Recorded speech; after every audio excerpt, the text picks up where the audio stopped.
అనంతపురం జిల్లా రాయదుర్గం పట్టణంలో రంజాన్ వేడుకలు అంగరంగ వైభవంగా జరిగాయి. పట్టణంలోని బళ్ళారి రోడ్ ఈద్గా నందు రాయదుర్గం ప్రభుత్వ కాజీ మహమ్మద్ సైఫుల్లా ఆధ్వర్యంలో పెద్ద ఎత్తున ప్రత్యేక ప్రార్థనలు నిర్వహించారు. ఈ నేపథ్యంలో పట్టణంలో అంతటా ఆధ్యాత్మిక వాతావరణం వెలువరిసింది. ఆలింగనం చేసుకుని రంజాన్ శుభాకాంక్షలు తెలుపుకున్నారు. ఈ సందర్భంగా వైఎస్ఆర్సీపీ ఎమ్మెల్యే అభ్యర్థి అయిన మెట్టు గోవిందరెడ్డి మరియు వైఎస్ఆర్సీపీ ముఖ్య నాయకులు హాజరై రంజాన్ శుభాకాంక్షలు తెలియజేశారు.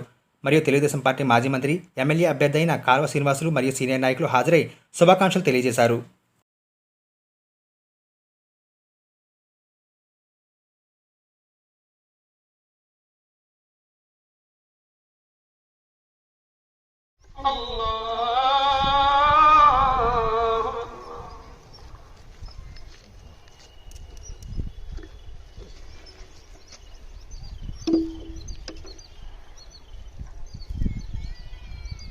الله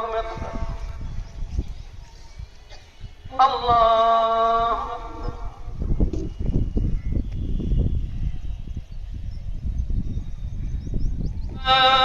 الله أكبر ولله الحمد. والعيد